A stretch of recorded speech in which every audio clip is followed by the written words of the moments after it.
Tu es fatigué de te battre sans voir de victoire? Tu pries, tu jeûnes, tu fais tout ce que tu peux, mais rien ne semble changer? Si tu es là aujourd'hui, ce n'est pas un hasard. Dieu veut te dire quelque chose de puissant. Tu n'as pas été créé pour mener ce combat seul. La vie chrétienne n'est pas une guerre que l'on remporte avec des armes humaines, mais par la puissance du Saint-Esprit. Et dans cette vidéo, je vais te révéler 5 vérités spirituelles qui peuvent transformer ta manière de prier, de résister et surtout de vivre ta foi.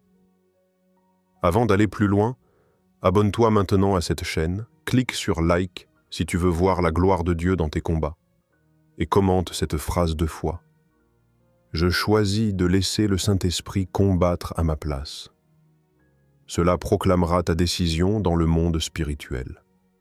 Maintenant, entre dans cette révélation. Ce que tu vas entendre peut devenir un tournant décisif dans ta vie avec Dieu.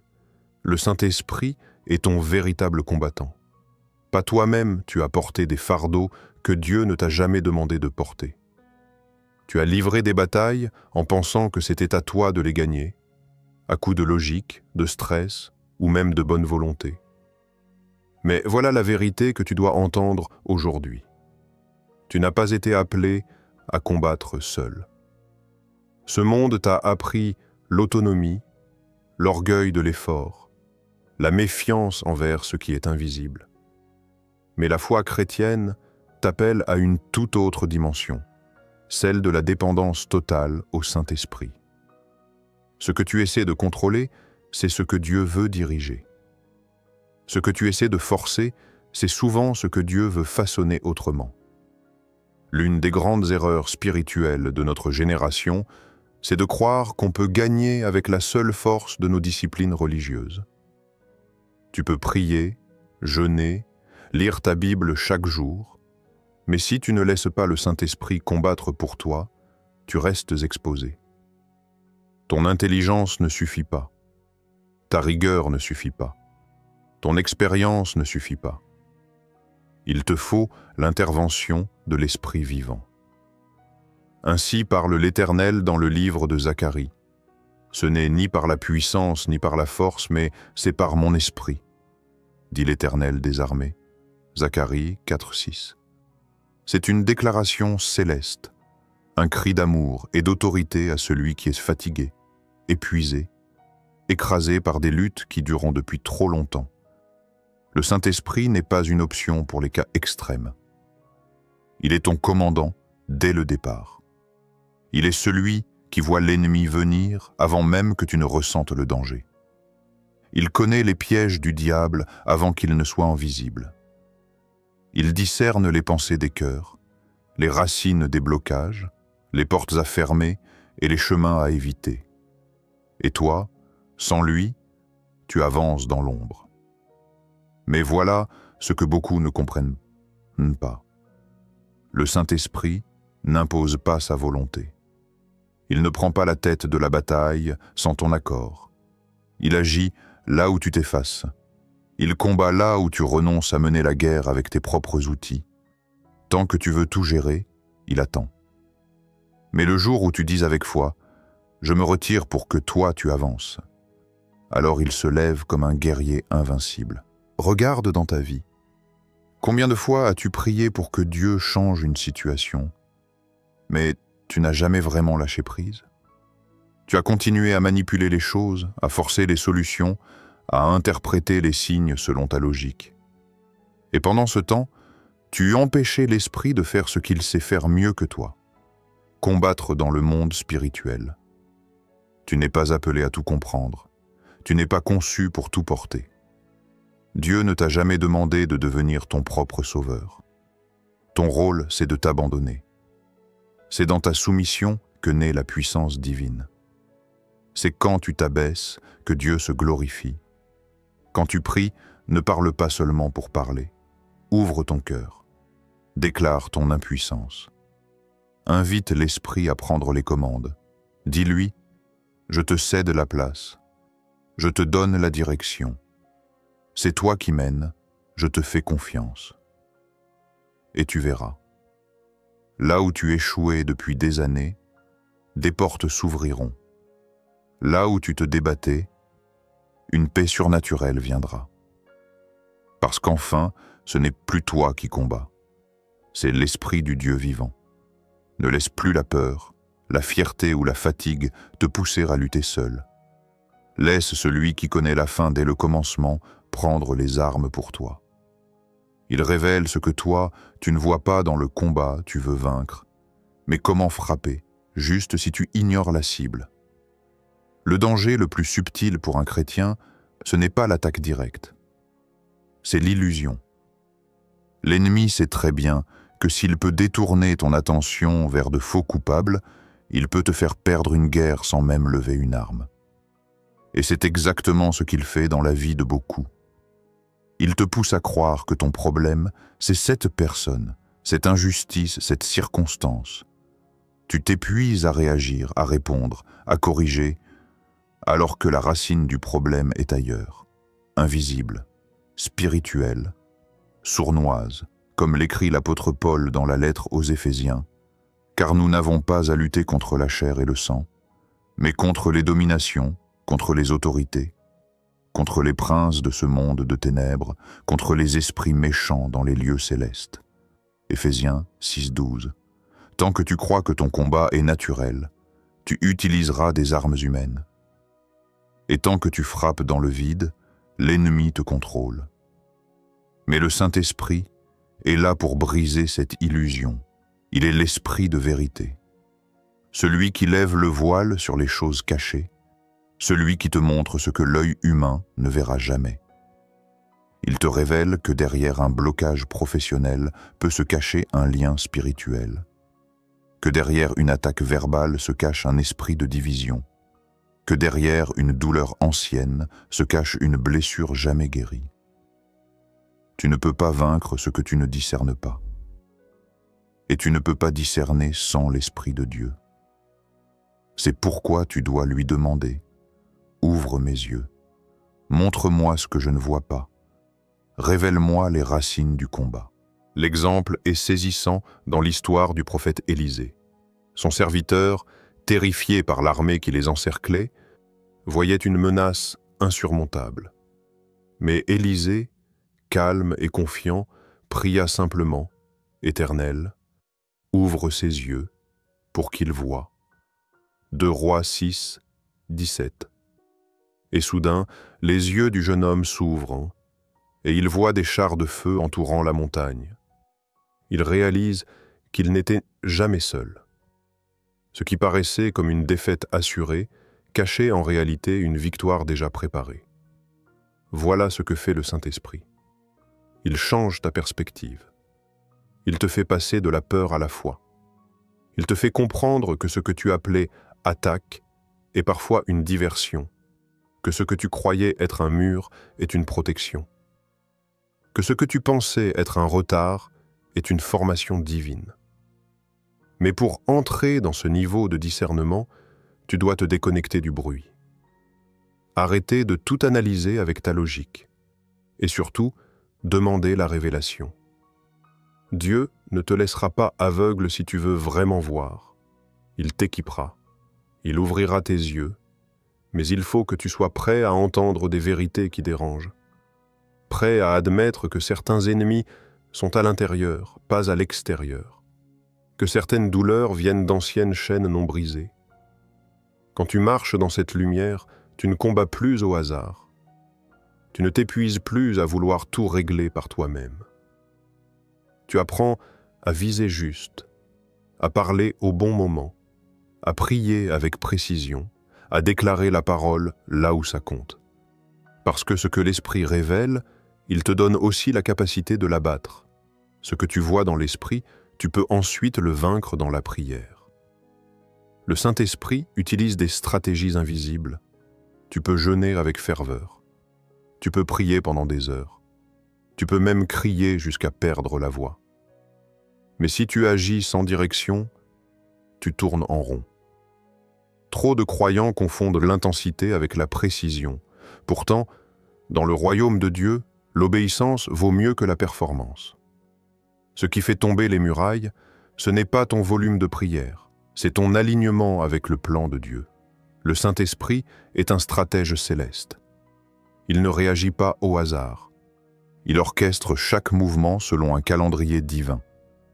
Et souvent, ses stratégies sont à contre-courant de ce que la logique humaine comprend. Souviens-toi de Jéricho. Dieu aurait pu faire tomber les murailles d'un simple ordre.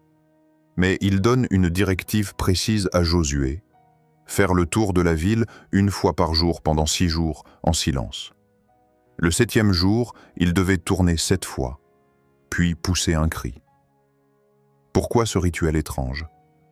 Parce que ce n'est pas la méthode qui compte, c'est la soumission à la stratégie de l'esprit. Il en va de même pour Gédéon.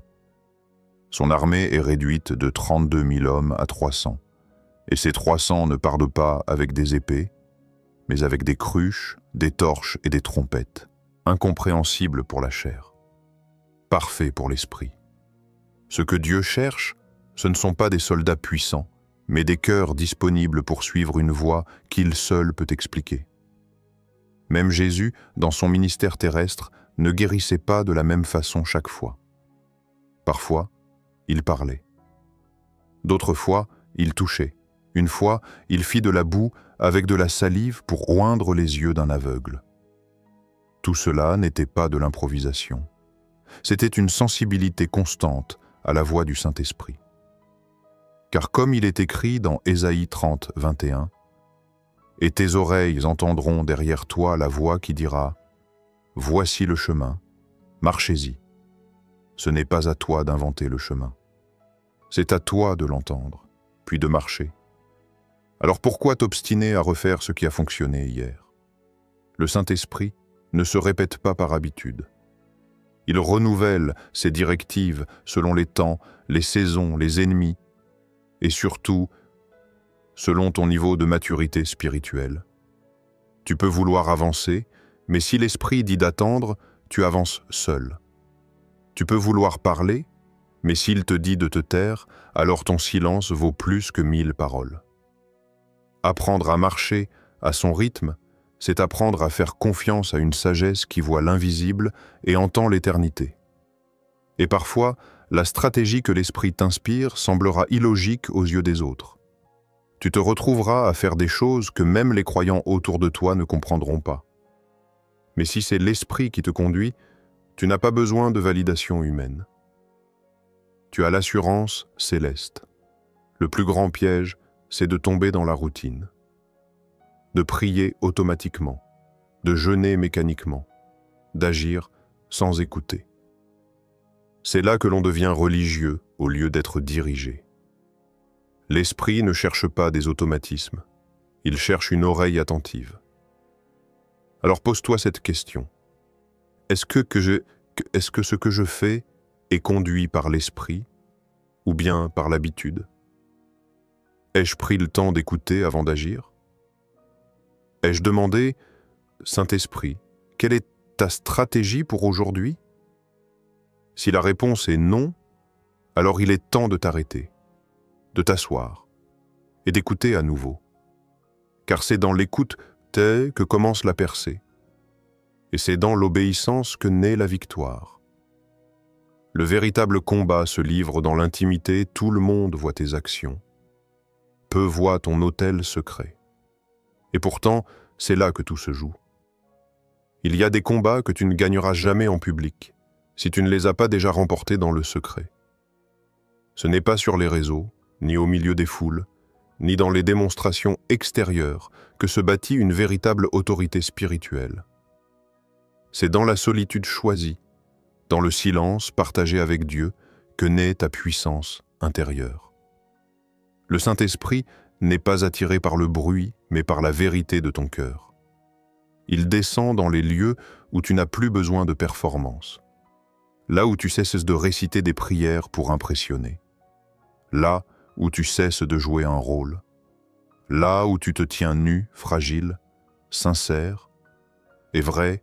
Jésus, le Fils de Dieu, lui-même, se retirait régulièrement pour prier seul. Ce n'était pas une fuite, c'était une priorité. Avant chaque grande décision, chaque miracle majeur, Il revenait dans ce lieu de communion pure avec le Père. Et ce n'est pas un hasard. La force visible qu'il manifestait était le fruit de sa profondeur invisible. Il est écrit dans Matthieu 6, 6, « Mais quand tu pries, entre dans ta chambre, ferme ta porte, et prie ton Père qui est là dans le lieu secret, et ton Père qui voit dans le secret te le rendra. » Ce verset n'est pas une recommandation, c'est une clé spirituelle. Ton lieu secret est ton champ de bataille. Ce n'est pas un endroit géographique, c'est un état intérieur, un espace réservé où le Saint-Esprit peut t'enseigner, te façonner, te restaurer. C'est là que tu apprends à reconnaître sa voix. C'est là que tu te dépouilles de tes masques. Et c'est là, surtout, que tu reçois des choses que personne ne pourra jamais t'arracher. Tu peux avoir la plus belle des voix, la plus puissante des prédications, les gestes les plus spirituels. Mais si tu n'as pas d'intimité avec Dieu, ta force est creuse. L'ennemi n'a pas peur de ton image. Il redoute ce que tu portes dans le secret. Car c'est là que se forge l'onction. C'est là que se bâtit la vraie foi. Il y a une paix qui ne vient pas des circonstances, mais de ce face-à-face silencieux avec le Saint-Esprit. Il y a une clarté qui ne vient pas des livres, mais des murmures que Dieu te dépose dans le cœur. Il y a une direction qui ne dépend pas de tes choix logiques, mais des impressions subtiles de l'esprit dans ton âme. Fais de ta chambre, de ton lieu de solitude, une autel, un endroit sacré, un rendez-vous régulier, un espace où tu pleures, où tu écoutes, où tu écris, où tu te laisses briser, pas pour te perdre, mais pour être reconstruit à l'image de Christ. Et tu verras. Ce que tu bâtis là, dans ce silence, dans ce lieu que personne ne voit, deviendra un fondement inébranlable. Tu sortiras de ces moments non pas avec une émotion, mais avec une autorité. Tu ne seras pas animé par un feu passager, mais habité par une conviction éternelle. Alors, entre, ferme la porte, et laisse le Saint-Esprit faire en toi ce qu'aucun homme ne peut faire. C'est là que naissent les victoires que le monde ne comprend pas.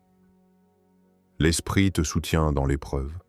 Pas seulement quand tout va bien, ce n'est pas parce que tu traverses une tempête que Dieu t'a oublié. Ce n'est pas parce que tu souffres que le Saint-Esprit t'a quitté, au contraire. C'est souvent dans les vallées les plus profondes que sa présence devient la plus réelle. Trop souvent, on cherche Dieu dans le miracle, dans les saisons de joie, dans les portes ouvertes. Et on doute de lui quand tout semble fermé. Mais tu dois comprendre une chose aujourd'hui. Le Saint-Esprit n'est pas juste le Dieu des sommets. Il est aussi le consolateur des vallées. Il ne promet pas de te garder loin des épreuves, mais il te promet de marcher avec toi à travers elles. Et c'est là toute la différence entre un croyant fort et un croyant fragile. Ce n'est pas la douleur qui change, c'est la manière de la vivre avec l'Esprit. Il est écrit dans Romains 8, 26, « De même aussi l'Esprit nous aide dans notre faiblesse, car nous ne savons pas ce qu'il convient de demander dans nos prières. Mais l'Esprit lui-même intercède par des soupirs inexprimables. » Quand tu n'as plus de mots, lui, il parle. Quand tu n'as plus de force, lui, il prie. Quand tu ne sais plus comment avancer, il te porte. Regarde Paul et Silas, battus, enchaînés, enfermés dans une prison obscure. Tout semblait leur dire que c'était la fin, mais au lieu de se plaindre, ils ont chanté. Pas parce qu'ils ne souffraient pas, mais parce qu'ils étaient habités par une force que les chaînes ne pouvaient pas enfermer. Et pendant qu'ils louaient, le ciel s'est ouvert. La prison a tremblé. Les portes se sont ouvertes. Ce n'était pas un hasard. C'était la preuve, vivante, que quand l'Esprit t'habite, même au cœur de la douleur, tu peux déclencher un miracle. Tu n'as pas à comprendre tout ce que tu traverses. Tu dois simplement te souvenir que tu n'es jamais seul. Le Saint-Esprit est en toi, présent même quand tu ne le ressens pas, actif, même quand tu es silencieux, fort même quand tu es brisé. Tu vois une défaite, Il voit un témoignage. Tu sens un abandon. Il construit une révélation. Ce que tu crois être un point final, il le transforme en point de départ. Mais tu dois lui faire confiance dans l'épreuve, pas seulement dans les victoires. Il façonne ton caractère dans le feu. Il purifie ton cœur dans la pression. Il t'apprend à ne pas seulement chercher sa main, mais à désirer sa présence. L'épreuve ne sera peut-être pas enlevée tout de suite, mais elle n'aura pas le dernier mot, car avec l'esprit, tu ne traverses rien en vain. Chaque larme devient une semence, chaque soupir devient une prière, chaque silence devient un autel. Et ce que tu vis maintenant bâtit un témoignage que personne ne pourra contester. Ne fuis plus l'épreuve. Invite l'esprit à y entrer avec toi. Et tu verras que ce que l'ennemi voulait utiliser pour te briser, Dieu l'utilisera pour te faire briller. Mon frère, ma sœur, si tu as écouté jusqu'ici, c'est que ton cœur cherche plus que des réponses rapides. Tu veux marcher dans la vérité, dans la puissance et dans la paix. Tu as maintenant 5 clés pour arrêter de lutter seul et laisser le Saint-Esprit prendre la tête du combat. Mais ne t'arrête pas là. Mets en pratique. Reviens à l'intimité. Écoute sa voix. Laisse-le te guider dans l'invisible. Et surtout, souviens-toi, tu n'es jamais seul. Abonne-toi maintenant pour ne rien manquer des prochaines révélations que Dieu veut te donner. Like cette vidéo si elle t'a parlé et commente « Dieu combat pour moi ». Clique sur la vidéo qui vient de s'afficher à l'écran. Ce que tu vas y entendre peut faire passer ta foi au niveau supérieur. À très bientôt dans la présence du Saint-Esprit. Reste fort, reste fidèle. Dieu est avec toi.